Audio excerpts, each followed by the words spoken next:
Fala pessoal, a paz, aqui é TT e no episódio de hoje eu quero falar com vocês de um tema bem diferente do que eu costumo abordar aqui. Hoje eu quero falar sobre o Santo Sudário, sempre bastante venerado pelos católicos como uma relíquia da paixão e sempre muito questionado pela ciência. Mas afinal, o que será que analisar o sudário pode nos dizer?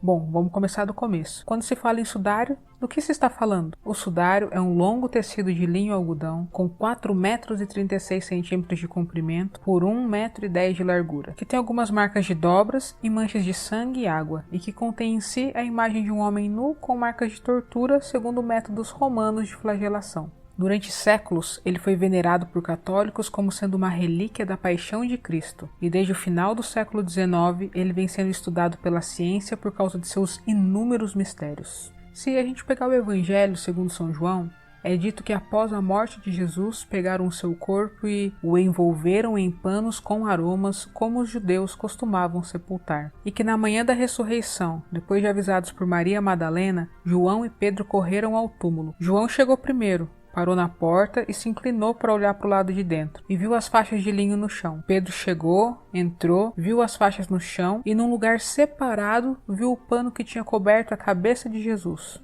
o sudário. Vale dizer que o significado da palavra sudário é justamente pano que envolve um cadáver. E no Evangelho ainda diz que quando o discípulo amado se deparou com a cena do interior do sepulcro apenas com os panos no chão, ele acreditou. Depois disso, os discípulos voltaram para casa e a Bíblia não diz se eles voltaram de mãos vazias ou se levaram o sudário consigo. A partir daqui, tudo que eu vou falar já não é o ensinamento da igreja, mas fonte de estudos históricos e científicos dos mais diversos. Vou começar pela questão histórica. Como é possível afirmar que o tecido que está hoje na Itália é o pano que envolveu Jesus morto? Como algo se manteve preservado por 2000 anos e saiu do sepulcro de Jesus em Jerusalém e foi parar na Catedral de Turim? Bom, que os primeiros cristãos costumavam conservar relíquias ligadas a Jesus, nós sabemos. E que eles eram perseguidos e por isso não podiam ter uma vida de devoção pública, também. É provável que nos primeiros séculos da igreja, o sudário tenha sido conservado de modo discreto dentro de um vaso de barro, o que seria coerente com o contexto em que viviam e explicaria as manchas de umidade que ele possui.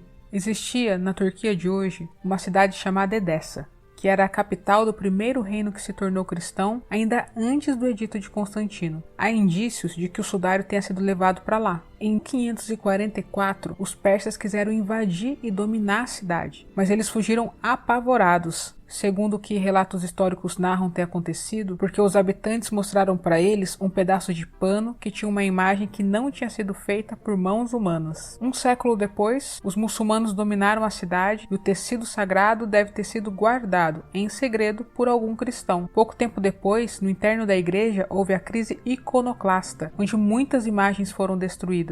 O sudário está guardado privadamente, o poupou dessa destruição. Já no século X, o imperador bizantino foi até Edessa querendo adquirir o sagrado linho, e ele o negociou pelo preço de 200 soldados, mais 12.000 moedas de ouro. Pensem bem, para o imperador se dispor a viajar para negociar um valor tão alto num pedaço de pano, é porque não era um pano qualquer, concordam? E no dia 15 de agosto de 944, o imperador adentrou Constantinopla tendo consigo o sudário. Data de 1190, mais ou menos, um documento chamado Codex Prey, que está hoje no Museu de Budapeste como sendo o provável mais antigo documento húngaro, e nele existem textos e imagens. E dentre as suas imagens estão os desenhos onde Jesus está morto, nu, com os braços cruzados, sem que seus polegares apareçam, e num tecido que tem a mesma disposição de fibras encontrado no sudário de Turim. Em 1203, um cavaleiro francês chamado Roberto de Clary testemunhou ter estado em Constantinopla e que todas as sextas-feiras o linho onde Nosso Senhor foi envolvido depois de morto era exposto para a veneração dos fiéis. No século seguinte, a Quarta Cruzada invadiu a cidade e a saqueou por 3 dias. Depois disso, o príncipe bizantino chamado Comnenos escreveu ao Papa Inocêncio III falando dos abusos cometidos pelos cruzados e que o lençol no qual Jesus foi envolto após a sua morte tinha sido roubado. Otton de la Roche, cavaleiro e duque de Atenas, passou até a posse das relíquias depois dela ter sido salva de uma igreja em chamas durante a invasão dos cruzados em Constantinopla. Por estar sob os cuidados dos franceses, é que por volta de 1357 o sudário foi levado para a França, numa cidadezinha onde ele era exposto regularmente para a veneração dos fiéis. Em 453, a Casa da Savoia adquiriu o sudário, o que fez com que depois de algum tempo o santo linho fosse para a cidade de Turim, capital da Savoia, onde ele está até hoje. E só uma curiosidade, em 1567, Francisca de Sionás, suspeitando estar grávida, aproveitou para rezar diante da relíquia que estava solenemente exposta e consagrou o filho que levava no ventre a Deus. E a quem que Francisca deu à luz? A ninguém menos que um santo e doutor da igreja, São Francisco de Sales. E só para encerrar o percurso histórico, em 1983, o rei Humberto II doou o sudário de Turim ao Papa, a Igreja Católica. A história foi longa, eu sei, mas para tentar mostrar o quanto é possível que o que é venerado hoje em Turim seja o pano que envolveu Jesus sepultado em Jerusalém, era necessário fazer todo esse percurso, não é mesmo? Agora vamos às descobertas que têm sido feitas. Elas começaram em 1898, quando teve uma exposição da relíquia aos fiéis. Um homem chamado Secondo Pio a fotografou e levou um grande susto quando ele pegou o negativo da foto e percebeu que nele estava muito mais clara a imagem de um homem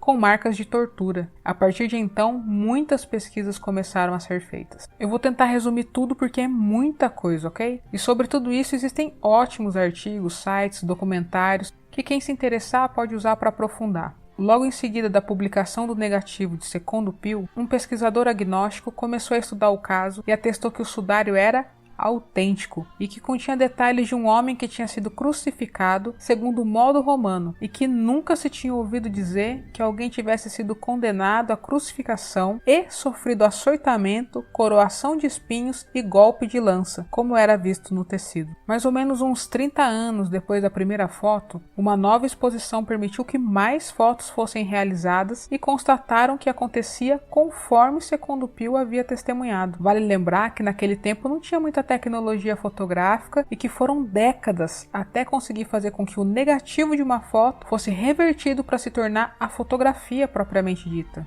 Em 1978, uma expedição com 24 estudiosos chegou a Turim, levando consigo 6 toneladas de equipamento para a montagem de seus laboratórios na cidade. Mais tarde, outros cientistas se uniram a eles, totalizando uma equipe multidisciplinar de 40 pesquisadores. 3 anos depois de muitas pesquisas, na coletiva de imprensa de encerramento do projeto, foi perguntado a eles se tinham encontrado algo que impossibilitasse o sudário de ser autêntico. Eles disseram que não. E o que mais que eles descobriram? Bastante coisa. São pelo menos 18 detalhes encontrados no pano e que não poderiam ter sido feitos durante a Idade Média, como alguns diziam. O sudário foi tecido em trama espinha de peixe, de linho puro com um pouco de algodão, sem vestígios de lã, de acordo com as regras dos judeus que está escrita na Torá. Seria inconcebível que na Idade Média representassem Cristo nu, e nem imaginavam que a crucificação se dava pregando a pessoa pelos pulsos e não pelas mãos, o que fazia com que os polegares da pessoa se contraíssem e, olhando a parte de fora das mãos, parecesse que a pessoa tinha apenas 4 dedos, como pode ser visto no sudário. As marcas da flagelação do homem representado no sudário mostram que ela aconteceu com um instrumento romano chamado flagrum, que era um chicote com um pezinho de 2 pontas em suas extremidades. E também mostram que o homem recebeu não uma coroa de espinhos, como costumavam ser as representações artísticas, mas um capacete de espinhos. Nada disso teria sido representado por algum artista da Idade Média. Estudos mostram que no tecido foram encontradas marcas de sangue, e no peito há uma mancha também de um outro líquido semelhante ao soro. Eu acho que a gente pode dizer que é de água, não é mesmo? Que é decorrente de alguém que foi perfurado no peito depois de ter sido morto. No tecido foram encontrados 3 tipos de pólen de flores que só são encontradas na Palestina durante a primavera, que só são encontradas juntas na região entre Jerusalém e o Hebrom. Junto às marcas dos pés, joelhos e nariz, foi encontrado um pó de aragonita, que é um calcário próprio lá de Jerusalém, e que ficaram incrustados como marcas de possíveis quedas de alguém que caminhou descalço pelas ruas da cidade. Agora a coisa começa a ficar quente e as evidências são cada vez mais claras. No tecido não há sinais de que o cadáver tenha permanecido em contato com ele por mais do que 30 horas, que é o tempo em que começa a se manifestar a putrefação. Quando o corpo foi tirado de dentro do tecido, não aconteceu nenhum tipo de prejuízo às suas linhas, como seria costume acontecer ao tirar um corpo machucado de um tecido onde o seu sangue secou. Gente, nem precisa ser cientista para saber que machucado que tem algum pano por cima, na hora de separar os dois vai ter linha no machucado e parte das marcas de sangue no tecido também seriam modificadas, né? Quem nunca machucou o joelho e teve que ir de calça para a escola, que atire a primeira pedra. E sobre o sangue, teve um fotógrafo judeu que fez parte daquela equipe de 40 que ficaram 3 anos em Turim estudando tudo nos mínimos detalhes, que dizia que o fato de tanto tempo depois as marcas do sangue ainda estarem avermelhadas era algo que faltava ser explicado para a ciência para que ele acreditasse. Em 1995, quase 15 anos depois dos estudos, um cientista explicou para ele que quando alguém é submetido a um estresse violento, tortura, falta de água, tendo choque anafilático, o fígado espalha no corpo uma substância chamada bilirrubina, e quando isso acontece, o sangue fica vermelho para sempre. A partir de então, o Barry Schwartz, o fotógrafo judeu que participou dos estudos de 3 anos em Turim, passou a acreditar no sudário como uma autêntica relíquia de Cristo. Agora que comece a música de suspense em preparação para o triunfo do grande finale. A imagem contida no sudário foi impressa ali de modo instantâneo por raios de luz de modo ortogonal, não de modo difuso como um flash fotográfico, por exemplo. A imagem não foi feita nem por contato e nem por pintura. Ninguém até hoje conseguiu desenvolver uma técnica que possibilite fazer uma pintura como a que está no sudário, e nem os estudos mais recentes conseguem reproduzir as condições para criar um novo sudário.